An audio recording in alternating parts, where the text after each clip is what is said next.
Welcome to Listen to Nothing podcast, the podcast where we talk to seemingly ordinary people who do extraordinary things. Today, I'm blessed and grateful to have Ally Schillinger as my guest. Ally is a water person. I need to clarify what the word is there. Um, I know Ally maybe 2 years now.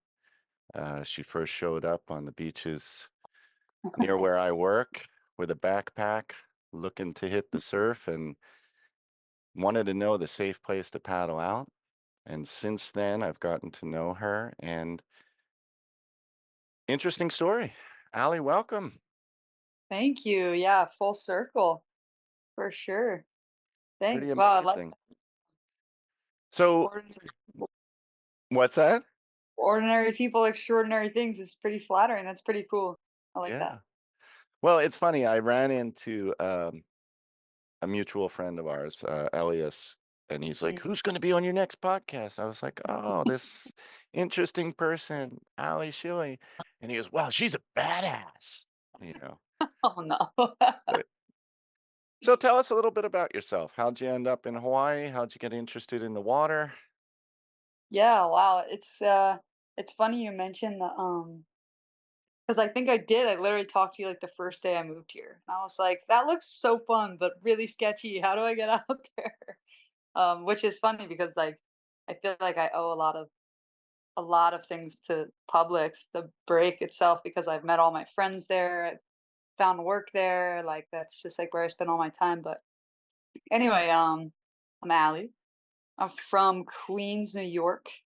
Um, my I grew up in Queens. I grew up on a little beach called Breezy Point. That's where we did all of our surfing, boogie boarding, ocean activities, and then yeah, I went to high school on Long Island, and I got into water activities, I guess you could say, super young. My mom grew up like literally on the beach with her huge Irish family. And so I have a ton of cousins, and I guess all she ever knew to do was have everyone go to the beach. That's what we're going to do, spend all day on the beach. So it was always important to my mom and my dad, of course, to make sure we knew how to swim and knew how to do things safely because we spent a bunch of time roaming around with my cousins. We used to just bike around to different beaches. I'd sit on the front of her handlebars, and hopefully we made it there without any skin knees, which like never happened. But so yeah, just did swim lessons and stuff when I was young. Loved boogie boarding, body surfing. When I was like 8, I don't know. I think I probably saw a movie or something, and I was about surfing, and I was like, I want to be a surfer, which Nice. is pretty different than like what everybody else, that I kind of grew up around was into. But yeah, so I just pursued swimming and I just loved being in the water. My mom would have to like beg me to get out of the water and I would pretend not to hear. But yeah, I guess it was just love from the first start. I feel like I found myself through that, and I've had endless opportunities open up for me because of that. Yeah, so I grew up in New York, and I really got into competitive swimming from the time about the same age, about 8 years old. My mom and dad put me in a club swim team, which was pretty intense for about a 10-year-old. But through swimming taught me everything. Like I feel like I owe so much of my what I base my life around. I owe it to swimming because it taught me discipline, time management, um, compounding effort. So yeah, I took the swim route. I really wanted to swim in college. That was like my goal. I wanted to be as best as I physically could be to whatever physical limitations I was gonna reach at a certain point. And yeah, I feel like I really got to live out my dream there. I went to a school called University of North Florida, a Division 1 school in Jacksonville, Florida, and I absolutely loved my 4 years there. I met all my best friends. A lot of them I still am really close with to this day. I still live with one of them out here in Hawaii, and got to do that whole NCAA route and experience all that. which was super intense and challenging, but yeah, so fun, so rewarding, and it was all worth it. So after college, I graduated around COVID. So right as COVID started in 2020, I graduated college and entered the good old workforce, which was pretty much non-existent because of how crazy the world was.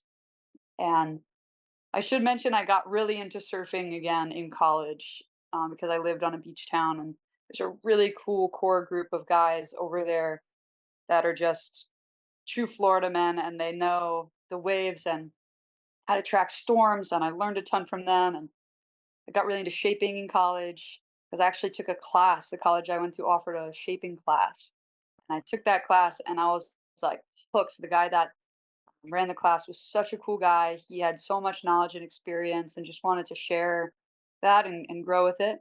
Mm, We all learned from each other. So, yeah, I got really into that, and then I spent 2 years after college in Florida working remotely, which really meant I did my work, but as like the second I finished my work, I was at the beach on the Zoom call on my phone, hang up, go surf, come back, that whole grind, and then eventually they were like, "Oh, we're gonna come back to the office." I was like, "Office doesn't really sound like something I wanna do right now with mm, my life." So I was kind of at this point where I was like, this could be the time I really go and pursue these like kind of far-fetched hobbies and dreams that I had. And had a connection to Hawaii through my godmother. My auntie had moved out here in her late 20s, mm, um, back in the 90s, 80s and 90s. And she mentioned like, well, if you wanted to, come out here, you could live with me for a little bit and I could sort of pass the torch to you.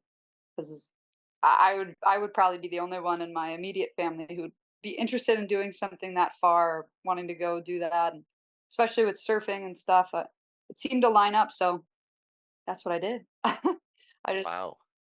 I took a one-way flight, I packed a bag, and I knew she was actually gonna leave. My aunt was gonna move back to New York after all her time out here, to get married and do that, go back to family. So, yeah, I came out here, and pretty much that first day, I went down to the beach. I got lucky because the first week I moved here was back a couple years ago when we had that Code Red 2 swell, and it was Yes. huge South Shore, and I was so pumped. I was like, I only bought 1 board with me when I moved out here, and I was like, "I guess this is what I'm riding," and met you down there, and yeah, that was sort of the start to that whole journey of me being out here. And then fast forward a little over 2 years, and I'm so happy. I feel really lucky, and honestly, I owe all of it to the community of people that I've met here. Like, people have been so gracious to me. I've asked so many questions Mm, and bothered so many people, but I feel so happy to, be good friends with so many people and have those relationships and have a real community. So that's like a long-winded some pretty much my life story. awesome. It's interesting. I didn't realize you were from Queens because your backpack said Florida. So I always assumed you were from Florida. Um, you don't really fit the Queens image to No. me. As far as Queens, the area, but Queens, the title. That Yes. Um, so you said you said swimming taught you a lot about your life, taught you everything. So I want to go to that. Is it competitive swimming? Is it being in the water? Is it so I'm guessing there's some goal setting, there's some discipline, there's some, accountability. Mhm. Yeah, What would you so, say is the most for me, I think the reason I really fell in love with the process of swimming is kind of 2 major things. One being swimming is a very individual sport, mm, and it's very much the kind of sport that you get out what you put in, mm, because it requires just so much time in the water and time learning technique, time building fitness. So I think I really latched to that because that was the first time I could see something, like I could logically see. I went to 8 practices a week and I saw this result. And I could see my friends, like who wouldn't put as much in and not yield the results they wanted. So it kind of something clicked in that young age. And Mm, obviously there's a lot of other things that come into play. Some people are really talented, some people have to put in more time, have a learning curve, etc. But um I loved that concept. And the other part of it was, for me, I loved the solitude. mm, um I never really fit in my young years. I was into what other kids weren't into. I looked different than everybody. I had like a short bob, basically bowl cut haircut. I wore basketball shorts and big t-shirts. And to me, this was just all all about function. I right, didn't want to right. wear skirts and do that whole girly thing. I just wasn't into it. Mm, I wanted to skateboard and I wanted to run around and get dirty. I was just one of those kids, but I had a really hard time fitting in, um, with a lot of those elementary, middle school years. I felt like I kind of fell outside of the norm. And so then I felt like the weird kid, the different kid. But through swimming, I was like, I kind of made this connection. It's like you have your cap and goggles on, nobody cares what you look like or what you're into. Only thing that matters is your performance. You put in what you want and you get out what you want. And I became super just zoned into that. And when you're underwater, no one can hear you. You can't hear anybody. You're just with your thoughts. And yeah, you just stare at that black line in the pool and you just go back and forth for 2 hours. And I loved that mm, because I learned to like really love myself in that silence. And it kind of created a confidence, I think, that then I could like go out and in my life and feel super stable in myself. Like it didn't really matter what other kids were saying or doing or whatever it is. I was like, I have my thing. I know who I am. I know that if I put enough into it, I'm gonna get out what I want. mm, So I feel like that bleeds into my adult life and just bleeds into, you know, when who I am kind of in a way. mm, And I know a lot of people, get to experience that in that sport because of the nature of it. mm. So, Well, it's interesting. You said that it's a solitude. Um, I'm curious.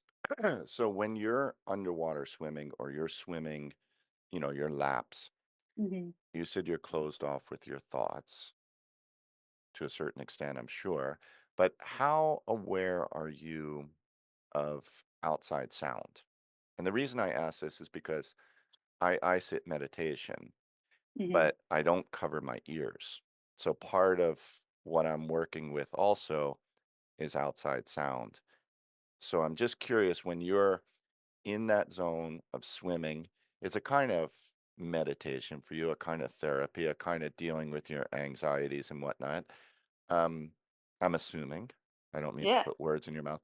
I'm totally. just curious as to how that works, and then um, furthermore, like how that differs or the similarity when you paddle out to go surf. Yeah, yeah. You do hear stuff. It also, in a swim practice, if you're unfamiliar with usually how they're structured, you'll have intervals and sets pretty much. So you'll do 10 times 2 laps on this interval. So you do stop at the wall and you hear things and you talk briefly. But as I got a little older, for whatever reason, everyone kind of specializes in whatever they're naturally better at. And I was just better at distance swimming, Mm, which would mean that a lot of my practices would be more time just facing the water, less time at the wall, because you're trying to just do more yardage pretty much. So you hear like it's hard to describe, but I can hear it perfectly in my head. You hear like water sloshing, you hear loud things on the pool deck. If you're swimming indoors, things usually echo in pools. So it's kind of echoey. But the beautiful thing is when you get focused, you're not really thinking of anything. You hear sounds, but it's kind of like meditation where the sounds come in and they just go right out. and it's sort of just meant to be like a flow of stimulus, but the stimulus doesn't really do anything. You kind of let it flow out. And it's similar to surfing. I mean, if you could get lucky enough to surf by yourself, it's very similar because out in the ocean, you just hear the ocean pretty much, or birds or things like that. But another place I really found that solitude was in prone paddling Hmm. because you're usually not near anybody. Even if you paddle with a group, open seas are huge, and when you're that low in the water, it's actually really hard to see other people because little chops, cover the view. So you're really alone out there. You feel alone, and that's awesome because you don't hear anything but the water, and you're just with yourself and your thoughts. And yeah, that could be. I found that I now that I'm done swimming and done competitive swimming, and I'm like pursuing my other like passions and hobbies, I find little ways they all kind of connect, and that's definitely one of them. It's kind of like this. You're just in your world again, you know? Hmm. Hmm. Yeah, I found an interesting metaphor you said there. More time facing the water, less time facing the wall, or less time at the wall, Hmm. which I find very That could be a interesting. good one. Yeah. Oh, uh, I have good metaphors for you that people have told me in the past couple of years since I moved here that I'm like, whoa, profound, crazy. let's let's talk about prone paddling since you mentioned it. For those of my listeners who aren't familiar with it, can you explain a little bit about what it is and how you got into it and your most recent own race from Molokai to Oahu? Yeah. Well, it's fun to explain to people because I feel like not that long ago I was trying to figure out what any of it meant on the internet. Pretty much when I was younger, I was probably in high school, late high school. I was scrolling on YouTube, and found this race called Molokai to Oahu World Championships, and I didn't know what it was, but it was stand-up paddlers and prone paddlers. Prone just meaning you're on your stomach on a board, um, paddling this like huge channel distance. And I remember finding that and being like, "Whoa, I want to do that. That looks so Wow. cool." But wow, like what a far out concept that was for me at that time because I never even like I didn't even know what kind of boards they were on. Like I literally knew nothing. Um, but that's the main reason I kind of moved out here was I was like I want to do this race.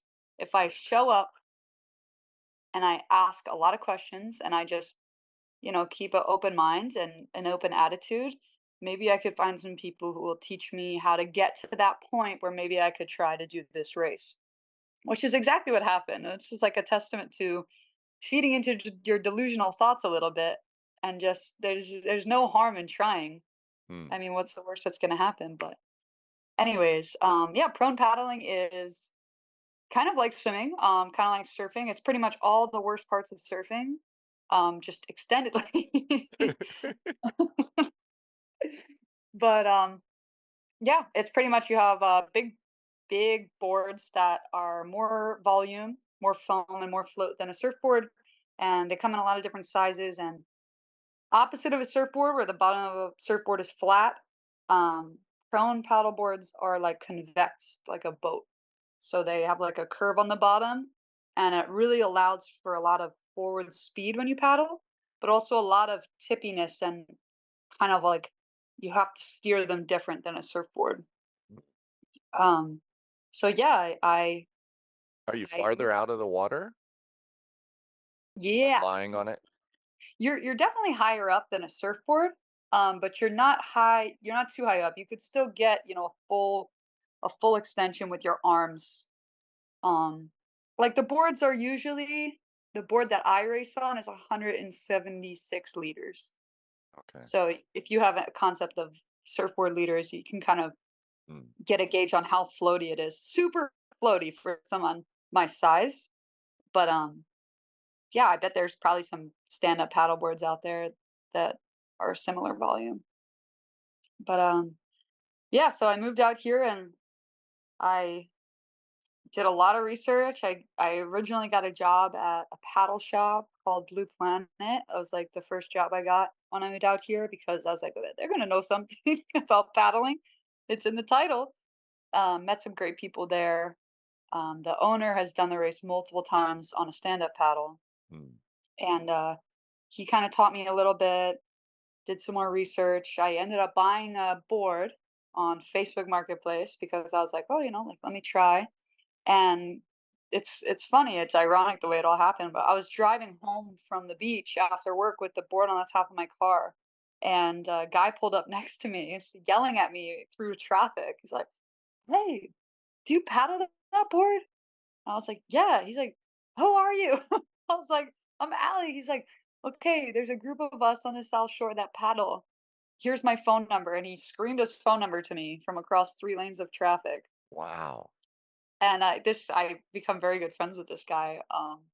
And I texted him and got in with that group and started to train with them. And this group of guys is they're amazing, and girl. Um, just amazing watermen, like the Mm, most unassuming, kind, humble people. mm, And they're so fast and strong, and they know the water so well, and they're so open and happy to sharing their knowledge and teaching. So interesting. I just yeah, and I love that attitude. And I feel like surfing kind of misses that attitude a little bit, Yeah, because it's a selfish sport. I mean, it is, and that's cool, and that I love independent sports. But the I think that's like the aloha spirit to me is like you have something you love, and you are lucky to learn it from whoever you got to learn it from, and then I feel like I have a job to share that. mm, Like as a like I feel like I have a purpose to encourage people to get into it, mm, surfing or prone paddling, and to try to teach them whatever I'm learning or still learning, because that's what we're supposed to do. Like as water people, we want to yeah, extend that knowledge to the yeah, next generation of people. We want to share the things we love with other people. I don't see it as like, oh, you're adding competition.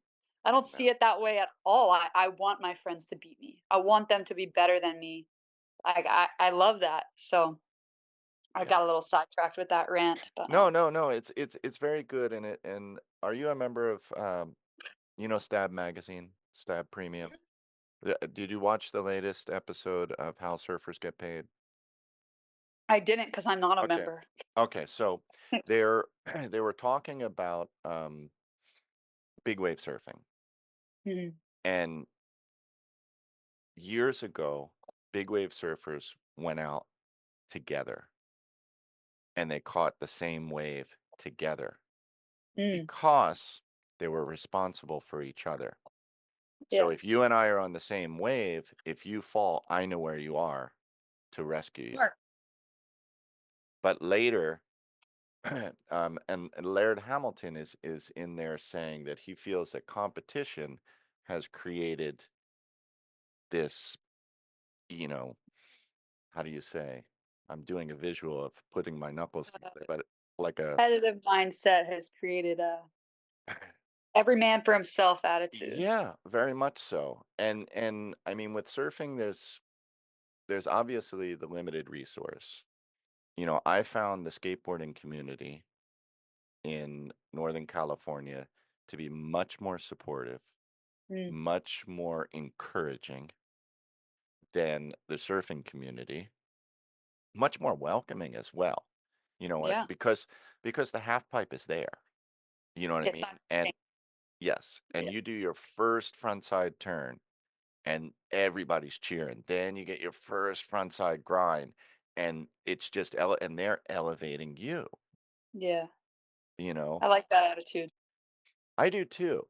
And it's a shame that surfing, I mean, I understand what it is with surfing, Yeah. because it's a limited resource, but I think, and I'd love to hear your thoughts on this, if we bring that attitude of I got to take every wave or this is my spot, or the attitude of I'm going to share waves, whether that's riding together or just going, Ali, this one's yours. Mhm. Yeah. I mean, for me, and I could understand having a different perspective coming from a different place, right? Um, I came here from not being here. Mm, I came here as an outsider, and people were really gracious to me. So it would be a great flaw on my end to then not mm, be gracious to other people. That would just beautiful, be selfish, you know? And beautiful. I feel really lucky that I was able to like Mm, make friends and learn. I mean, even just the other day, I was talking with Nick, and he's giving me awesome tips on my my bottom turn into my top turn, and I could feel it connect. And that's what it's about for me. yeah, And it would be, yeah, it would be wrong of me to then be like, as someone who came here and learned, to then yeah, be like, oh, yeah, this is my wave. yeah. So I don't like to have that attitude personally. So I want to address that because that's something that I thought um, about talking to you about. So you're what's considered a haole, as I Mhm, am. We're mhm. both transplants here. Yep. You're a female. Yeah. So Mm. how is I'm curious about how your experience, I mean, you definitely, like I said earlier, you don't seem like you're from Queens. So that is definite, that has for sure, your level of gratitude, your level of appreciation, your level of respect for other people, for the ocean, for the water. The locals had to feel that. You bring that energy. But I'm Thanks. curious, Yeah. your experience as a female, like how it differs from my experience as a male. Yeah. I mean, I don't know what it's like to be a male, but I will say, as a female surfer in general, it's very intimidating. Mm, I think being, and you could play it one of two ways, right? You could play it as, oh, people are easier on you because you're a female. No one's gonna scrap with you. No one's gonna beat you up. But at the same time, I could tell you every lineup I've ever been in that I have, gone to, if I've not been there before, everyone's eyeing you like, they look down on you. And I don't mean that in a way that's like makes them bad in any capacity, but yeah, that's the nature of surfing too, is you kind of want to scope out their ability and see where they're at so you can safely go through, etiquette and whatnot. But I've grappled with it a lot. Like I remember being hesitant to move here. I obviously really wanted to learn, and I have super high respect for the land and the ocean and the people here. Um, but I worried, and I still worry. mm, Am I one of those people that is just like come here and stomped around and taken and not given anything back? And mm, am I one of those people that is like flaunting their life and making it seem like everything's perfect? I did this. I'm great. I'm better. It's like actually my worst nightmare, and I mm, do think about it often. mm, Um, and I just try to, you know, just remember to try to be humble and to know that my place, and I genuinely feel this is like my place here is mm, as a student of the land and of the people and of the ocean. And I constantly try to remind myself like do things for the community, do things to be kind to other people, mm, to it's little things, like yeah, hold a door for people, help auntie out of her car, whatever it is, because I don't know, that's the attitude I take with me everywhere. I want to be that kind of person, yeah, and not saying that I am, but I'm trying to be. mm, Um, so yeah, it's interesting, and then I do think though that it might be a little bit easier once you show people in surfing that you are there to learn and you want to catch waves and you're there for business. Not business, but you don't want to just let every wave go by and not show that you are going to paddle for a wave, because then no right, one's ever going to give you a wave. right, right. So it's kind of this delicate balance, and I feel like it was a lot of trial and error, and like that's I made obviously a lot of my friends at Publix, and I will say the first couple times I went out there, I wasn't really going for waves. I was just observing and trying to learn. And someone told me, I think it was Kyle. Do you know Kyle? I don't know his last name. Maybe I'll by try to. face. Yeah. He surfs out there a lot. He kind of surfs the corner a lot. He was like, "Girl, you need to go for a wave, because if not, you're never gonna catch one. Yeah. They're never gonna let you have one unless you actually go." And I was nervous because I didn't want to step on any toes, you know. Yeah. No, I feel Like, you. I feel you. And because it is an intimidating spot in so many ways, because the reef is so shallow. Even mhm, at high tide, you can see the reef. Um, Before I had surfed there, like, I surfed down Waikiki a lot, and people are like, "Oh, that place is heavily local, and it's super shallow. Don't even bother." Which is kind of the case. And I was out there recently with Cole, who I'm sure you know, and we were getting a few waves, and then Ryan came out, and Manu or mhm. Mana, the big strong guy, and we're Yep. we're chit chatting, talking about things, and those guys, they know that place. And, Yeah. so I just sat back, and, I'm like, all right, I'm gonna watch, I'm gonna learn, I'm gonna see where they're sitting. And then this big set rolled in, and I'm looking at it, and Ryan is probably 10 feet in front of me, and I'm looking to navigate if he's going to drop in where I'm going. And he just turned, smiled at me, and nodded. And I was like, thank you. And turned and took that way. He just gave me the best blessing I had. I've thanked him like 10 times since that for Yeah. that wave. It was just like so, you know, um, but that goes back to, the giving of the wave, right? Mhm. I think there's some beauty in that, but I think that there's also our responsibility when we receive a wave to acknowledge that, hey, thanks. Yeah. And to You know what I go. mean? That you You to gotta go go. for sure, whether you You make it have or to go. not, you gotta go. I get worried, you know, like I had an experience surfing Rocky Point. Uh, and it was pretty pumping, but there was only like 3 people out, and it was like me and Gabe, who I we worked with, and Koa Smith and his friend. Oh wow. And yeah, and so I was and Koa Smith's easily one of my favorite surfers. Love his attitude and style, whatnot. But big wave came, and I was perfectly in the spot, right? And obviously, I'm gonna let Koa Smith go, and he kind of looked at me, and I was scared. It was a bit weird. Mm, He looked at me like, "Go." And I think thinking that I wasn't going to. And you have when someone says go, yeah, especially and this is a piece of being a girl, if a guy says go, you have to go. Even if you know you're not going to make it. And I knew I wasn't going to make it.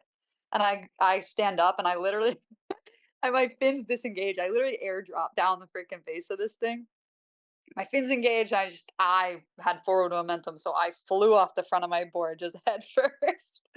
But I came up and he was like, "That was fucking cool. You went." And yeah, I was like, "Well, oh, that was it was the highlight of my winter." And I didn't even make the wave. But yeah, there is a piece that it's like obviously I was super grateful to have the wave. yeah. But you have to go. Even it's just not every wave's gonna be perfect anyway. Well, that goes back to, so you're hearing about pro and paddleboarding. Mhm, You're living on the East Coast, whether it's in high school, grade school, or college, and you're thinking, okay, this is something that I want to do. So your future is this big wave that you're thinking about, mhm. and you just have to send it. You have to Kind of. Yeah. commit. Yeah. So I'm really curious about, for those of us who pack a suitcase and move to the other side of the world or the other side of the state or the other side of the country, it's normal for us. You know what I Mhm. mean? It's what we've done. But there's a lot of people out there who just they can't do it. They can't leave this apartment for a new apartment. You know what I mean? They can't leave Yeah. this job for another job. What is it for you that that got you to this point? I've thought about this a lot. It's hard to put into words, but I think one of the because I have friends that ask me this, friends I grew up with, and they're like, "How did like what kind of state of mind were you in when you thought that this was a good idea?" Because it kind of was a far-fetched concept. I mean, even if I was to move out here, how was I going to get to a point to learn the sport Mm, and then qualify, which I didn't know the process of, or apply to mm, be in like the pinnacle of the sport, all within a short amount of time? Like, how could that even logically sound possible? mm, And I guess the only way I could put it is one, if you're gonna gamble, you should only ever gamble on yourself. mm. And Beautiful. two, um, you can't be afraid to fail. You can't be afraid to be wrong. You can't be afraid to embarrass yourself. I don't believe in embarrassing myself, which is probably why I end up in a lot of the situations I end up in. But somewhere in my gut, I was like, I know I can do that. And it's probably half delusion. It's probably, when you're sitting there being like, I can do that. But I believe when I tell myself that stuff, Yeah. Yeah. even if I'm wrong, and I'm okay with being wrong. I was okay with getting here, trying to pursue it, being awful at it, never even getting to that point where I could compete. Mm, And I think what holds a lot of people back, especially girls and especially girls my age, is, we're afraid to embarrass ourselves or to be wrong. mm, We're afraid to be wrong, to say I can do that and then not be able to do it. And it's mm, like, oh, that's embarrassing. I was wrong. I mm. just try to keep my attitude like, okay, so what? So what if I'm wrong? So what if I can't do it? But then what if I can? Well, why not me? Yeah. Yeah. You know? No, it takes me back to what you said earlier about, being a long distance swimmer, face in the water. It's a marathon, it's not a sprint. Like having that long, knowing that these hours and hours in the water is going to pay off, that Yeah. this daily grind, this struggle, the whatever it is going to make me stronger and I'm going to get to the other side of the pool,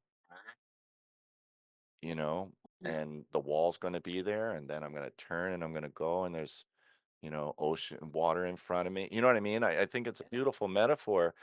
Um, because I think fear, you mentioned a lot of people have fear, and you mentioned women have fear, men have fear too. Of course, yeah. You know, there's I think it's a human problem of not wanting to be wrong. Mhm. I one of the obstacles I run into is I'm an inherently curious person. So I mean, you and I have had quick little conversations. And you know me not to hold back like a crazy question. I don't Yeah. do it to everybody, but I'm genuinely curious. I want to know, Mm. what's your opinion on this? What is this? And I find a lot of people, they're not comfortable with that. They don't want me to come question. You know Yeah. what I mean? But I'm just curious about what makes you tick. That's why I started this podcast, because I think Yeah. everybody has an interesting story, I agree. and your story can inspire. Whether it's just like you said, your friends ask you, what were you thinking by moving to Hawaii? To what are you thinking to do a prone paddleboard? Everybody else is thinking about, and, you know, marine life. It's scary, it's dangerous. Um, but we don't know what other people are seeing in our Yeah. lives. And you mentioned a few things earlier about you feel it's your duty to respect, you're this. And I agree with you 100%. And I try to live my life as an example. It's a constant learning, like you said, put yourself to the test. um, but, excuse me, real quick, the other day when you were coming into the water for a lesson, Mhm. and I was teaching that little girl. Now she had Oh, become yeah. very, very scared of the water. A wave came and knocked her over, and she was very scared. And she didn't know if she wanted to go in. She didn't know what to do. So I took her from the outside to the inside, and I Mhm. just sat with her and talked to her and said, let her know that I'm there, everything's going to be okay, and I didn't push her.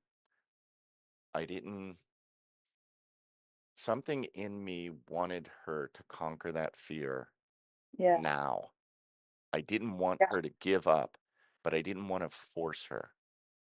Learning from past, those people who encouraged me and pulled out of me, you know what I mean, have meant more to me than those who pointed, you got to do this, with the whip.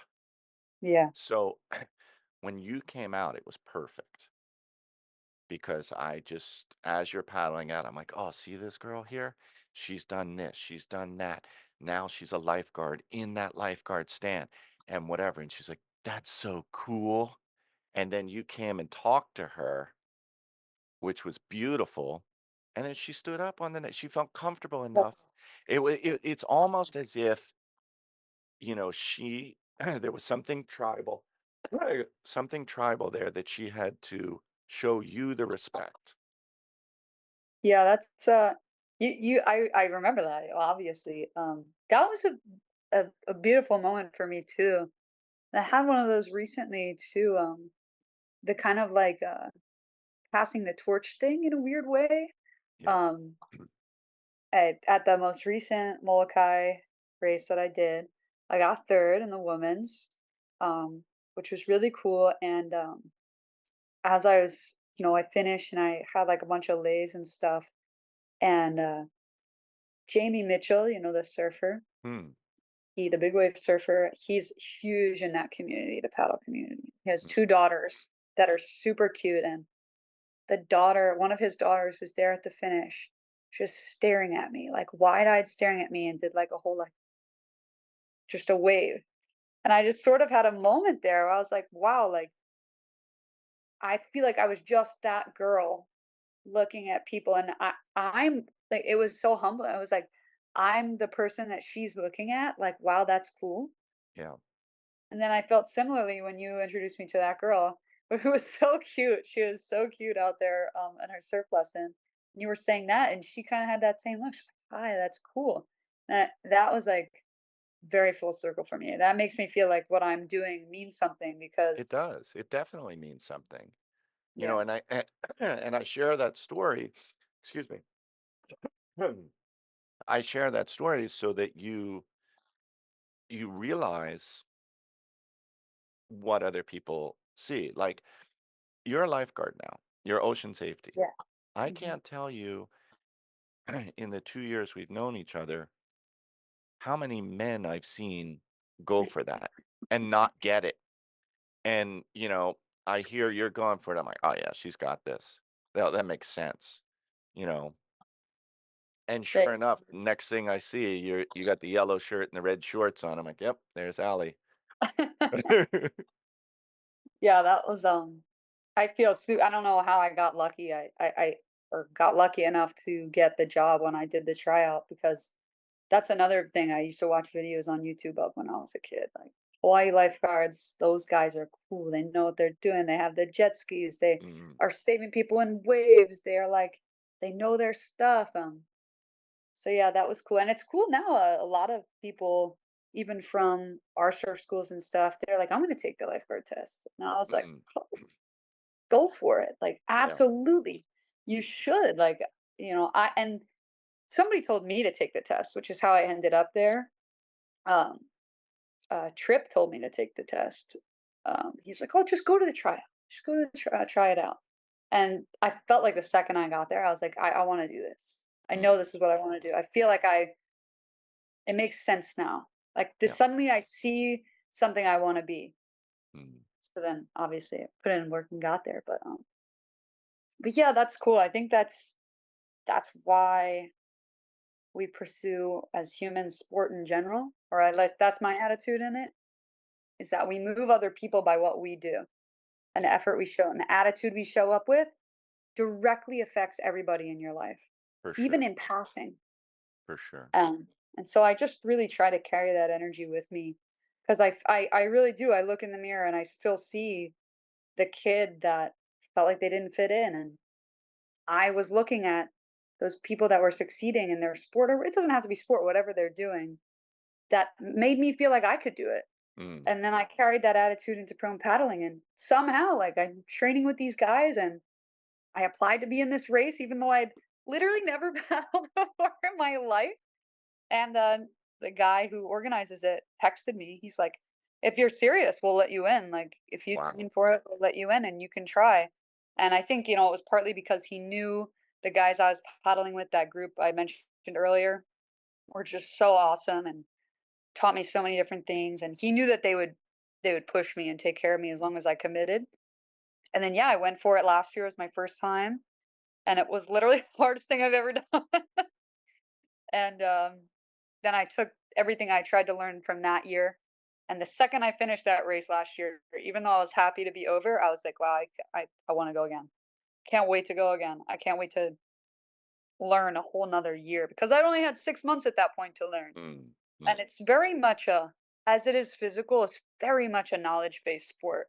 It's a mm, navigational sport, at least in Hawaii, where you're going downwind and you're going in high surf and everything's choppy. It's how can you take all this overwhelming energy from around you and find a way to navigate it forward and actually use the waves to help you move instead of fighting them because you're going to lose every time. And this you'll appreciate this analogy because this is what one of the guys in the group who was teaching me when we first went out and did a run over by Sandy's mm, around Anama Bay. The water over there is just a disaster because all the energy is coming into the island and there's all this backwash coming back out. So it's not quite down, it is downwind, but it's very messy. mm, And the first time I went with them, he stayed back with me. One of the guys kind of helps organize. And he was like, Allie, just look 5 feet in front of you. That's all you ever wanna do is look 5 feet in front of mm, you. You start looking around at the chop over here, the water's hitting the wall, it's spraying 100 feet in the air. mm. You can't look at that. Just Yeah. look 5 feet in front of you. And that just, like, blasted through my mind, and I was like, "Whoa, dude, you're like Mr. Miyagi right now. Do you have any And, I wrote it down, and I think about it all the time because that's how I got to the point where I got to do the race the first time. Yeah. That's how I got to the point now where I'm competing with these top women, in the world, and these women are amazing. Like, I look up to them and admire them, but that's really what it is. So, that's kind of the third piece when you asked me the question, like, what got you to that point? It was like, Mm, not be afraid of failure, gamble on yourself and just look 5 feet in front of you. And somehow, like, you'll have moments where I was out with you and you introduced me to the girl. And I was like, wow, it just all comes together all of a sudden. yeah. And you don't realize it's happening until it's happened. Yeah. So that's the biggest thing that prone paddling has taught me so far.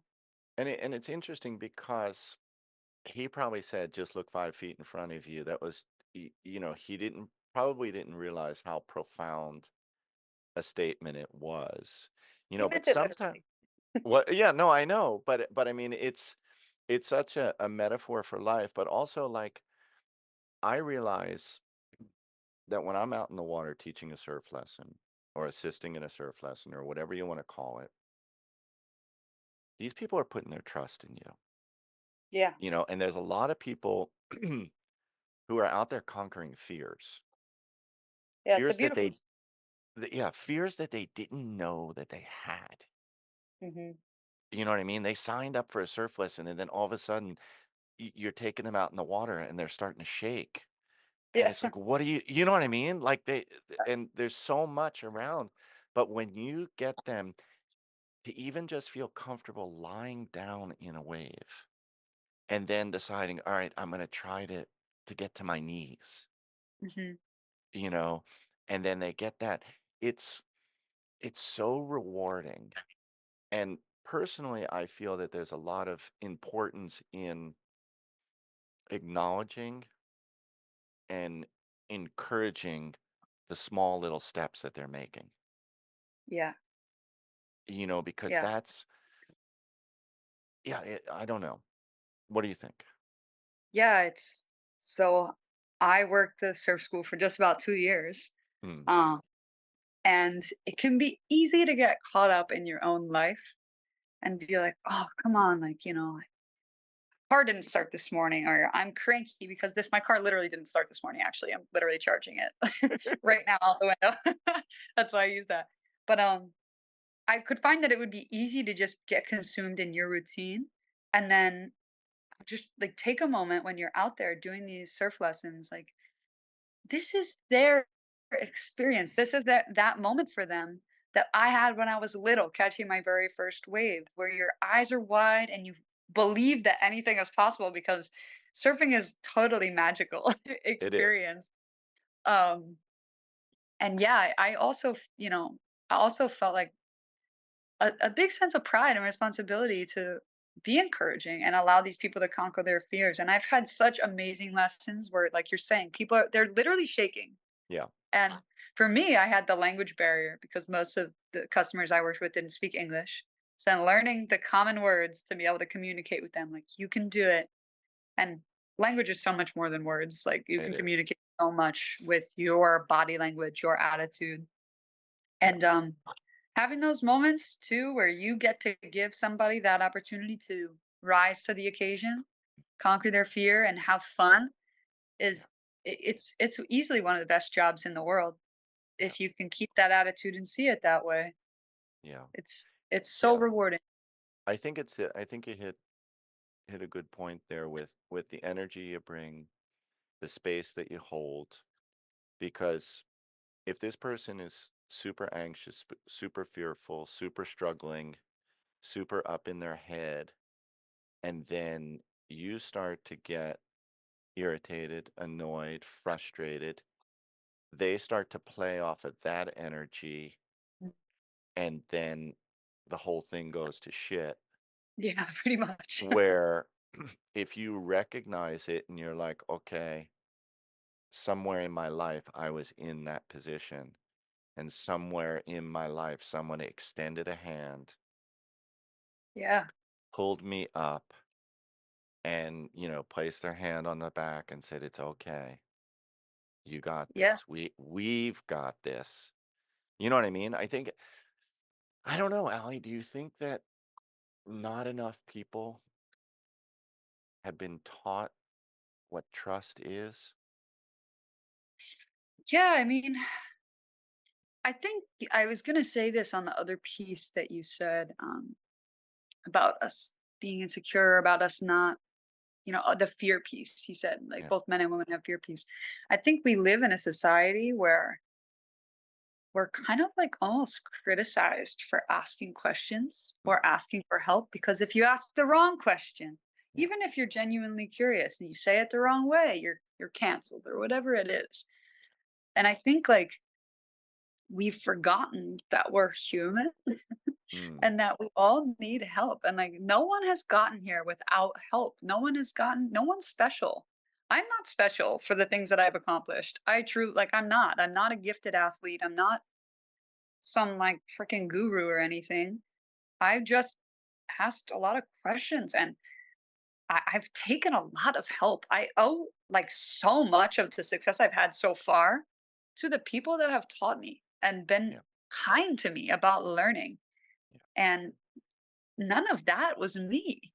None of like that was the help of everybody else. And so yeah, I think people totally are like timid and they don't believe in themselves, and we get in this mindset, like this closed off mindset. Yeah, I think as a society we're kind of there, but I also think that we can change. Like, just because that's where we're at doesn't Yeah. mean we can't act differently. Yeah. No, it's for sure. It's for sure. And I think your attitude of gratitude, I'm sure like, I don't know who, Marion Williams, somebody coined that, attitude to gratitude. But I Good think one. it's super important, Yeah. and I think that there are tribes, where we've connected through the ocean. Mhm. We've connected because we were odd. Mhm. We were searching for we didn't fit in, like you telling your story that you didn't fit in with people. That's my story.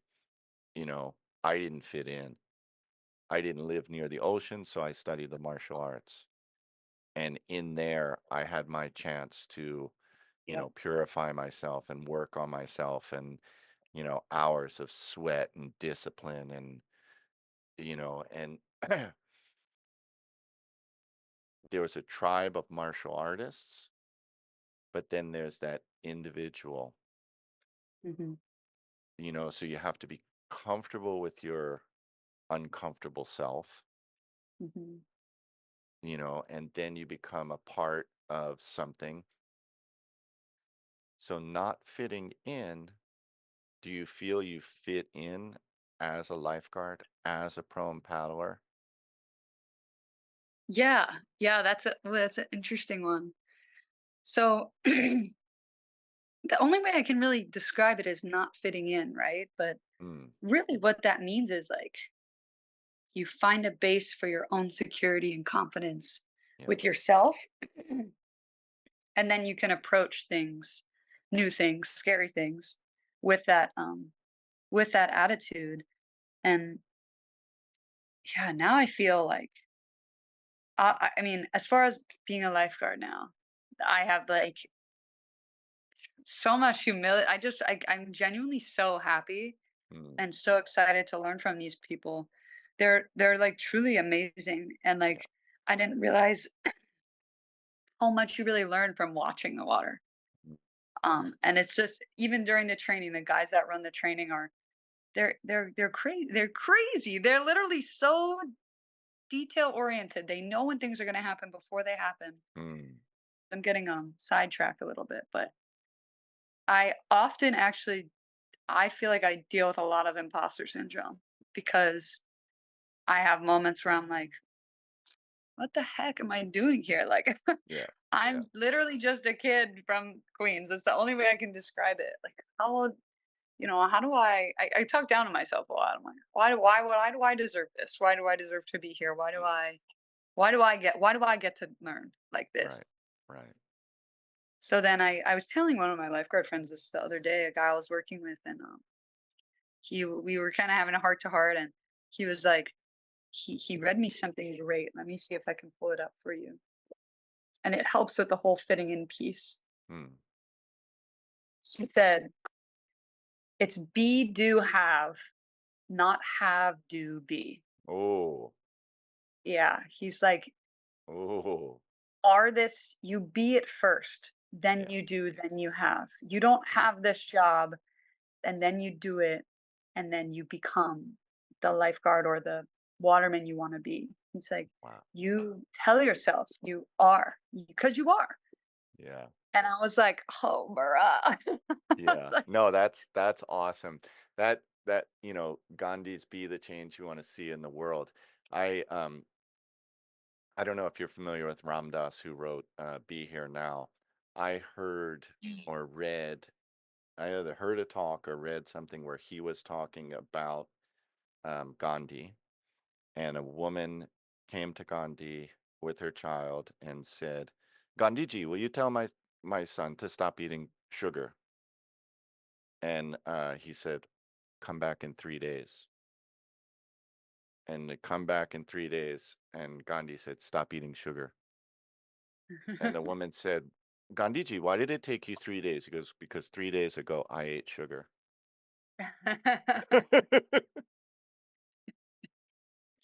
Exactly. It's- Oh man, that's a good one.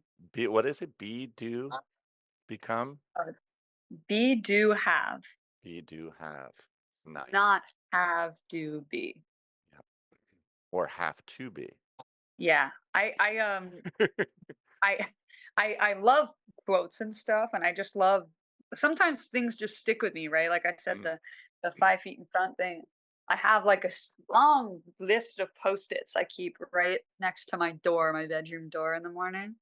And whenever I hear something like that really sticks with me, I write it down on my phone really quick so that I can go home and write it on the post-it. But I think the secrets to life are all in those freaking obvious metaphors. They're all in the For sure. cheesy stuff that we ride off because we're like, oh, that's such a cliche, Mm, but it's all literally true. Just need to take down the egos to be able to accept it a little bit. beautiful. So, in closing, what kind of thing would you like to say to a young Ally out there? Oh man, so many things, so many hair advice, but um, no, I think my biggest thing that I tell my friends, or I really just try to tell everybody, and like I'm not saying this from a place like, oh, I did it. I'm the champion. I'm the best. It's really from a place is like, we're all learning, and I try to carry this attitude with me every day because it's not easy to. Sometimes you wake up Mm, and you're not your car feeling it. doesn't Sometimes start. I wake up and I feel like crap. Yeah, yeah. Yeah. I'm not, um, but I really think that we all underestimate ourselves like Mm, greatly, mm, woefully greatly, because it's scary to say, I'm going to do that. I think I can do that. I'm going to be the best in the world. I'm going to be this. I'm going to be a mom. I'm going to be whatever it is. mm, We totally all underestimate ourselves. And it's just our minds trying to protect us, mm, which is a natural mechanism. You can look into it. There's a lot of biology behind mm, that protective mindset. mm. Um, it goes into endurance sports and how if we overcome that, your body itself is way more capable than you uh, believe, and then Yeah. that's okay because that's how we protect ourselves. Um, but yeah, if I could tell a younger me, or really a young anybody, or an older, just Tell whatever me. crazy, whatever, whatever crazy ideas you think at night, because everybody has them. We all have these wild dreams and aspirations, and we're like, oh, but why would that be me? You Mm, just literally wake up in the morning and say, "Why not me today? yeah. Why not me? Yeah. Why not? Well, Why not? why not me?" Don't we underestimate ourselves, and if we could just feed into our delusional thoughts a little bit more, I think we'd all end up, 5 feet in front, ask questions, Yeah. just keep going. Then before you know it, you have a moment where like this little girl thinks it's cool that you did this one random race, Yeah. and then she stands up and has probably the highlight of her vacation, which then she carries with her into the next piece of her life that scares her. Yeah. Yeah. That's what it's all about. Beautiful. How can people find you, Ally? Ooh, Social media? I'm usually in the park. I mean, I'm always somewhere in Waikiki or Ala Moana. No, yeah, social media is my Instagram handle is Ally Schilly, because my last name is pretty long. And my dad and my brother are both Billies. They're both Billy Shillies, and so Oh, we all go by the Shilly name. nice. Uh, yeah, Ally Schilly on Instagram, and I think the same is on TikTok. I don't really make TikToks all that much, but Um, or yeah, send me an email, same thing. Ally Shirley at AOL. I'd put my phone number on the internet too, but I don't know if that's a good idea. Beautiful. Well, thank you so much for spending time with us. We'll see you in the Thanks. water.